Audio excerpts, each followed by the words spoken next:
మా అత్తగారింటికి వెళ్తున్నా వచ్చే క్రమంలో పోలీసు వాళ్ళు ఆపే క్రమంలో నేనేమన్నానంటే ఫ్యామిలీ ఉన్నది సార్ అని చెప్పిన తర్వాత కూడా వాళ్ళు ఆపిన తర్వాత కూడా నేను ఆగిన తర్వాత ఒక ఎస్ఐ గారు వచ్చేసి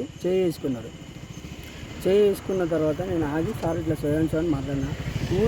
ఊదమంటే కూడా ఊదిన తర్వాత కూడా వాళ్ళు అది ఇది అని చెప్పి మాట్లాడి నా మీద దౌర్జన్యం బాగా చేయాలి సార్.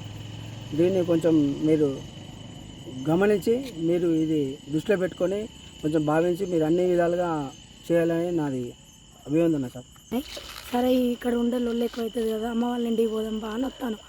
మా పాప నేను వర్ధనపేట దాకా బస్సుకు వచ్చినాం. మా ఆయన ఉన్న మా కొడుకు బండి మీద వచ్చిళ్ళు. వర్ధనపేటకు వచ్చినాక మమ్మల్ని ఎక్కించుకొని ఆ బండి మీద వచ్చేస్తాను. వర్ధనపేట కట్ట మీదకి వచ్చినాక ఇక్కడ పోలీసు వాళ్ళు అడ్డేసిండు. ఆపినప్పటికీ మేము ఫ్యామిలీతో ఉన్నా సార్ అని నా భర్త 2-3 సార్లు చెప్పిండు. అయినా కూడా వినకుండా ఇంకో సిఐ బండికి అడ్డం వచ్చి కాలడ్డం పెట్టింది సార్. కాలడ్డం పెట్టడంతోనే బండి ఆగిపోయింది. బండి ఆపుడుతోనే చేయి చేసుకున్నాడు. అరే లంచోడుక దిగురా బండి దిగురా అని చేయి చేసుకున్న వెంటనే నా పిల్లలు ఒకటే ఏడుస్తారు సార్. ఏడ్చేటప్పుడు నేను బండి దిగిన.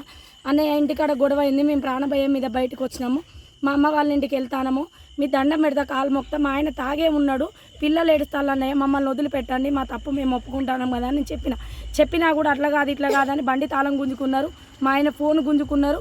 పిల్లలు ఒకటే ఏడుస్తా అంటే కూడా నేను ఎంత బతలాడి కాళ్ళ మీద పడి కాళ్ళు మొక్కుతా అంటే కూడా వినకుండా ఇష్టం ఉన్నట్టు మాట్లాడతాను సార్. మాట్లాడుతా అంటే కూడా మా ఆయనే అన్న మీ దండం పెడతా కాళ్ళు మొక్కుతా, ఇంట్లో పరిస్థితి బాగాలేక నేను పిల్లలను తీసుకొని వచ్చిన, నేను తాగున్నా అని చెప్తాను కదంటే నువ్వు ఊదు అన్నారు.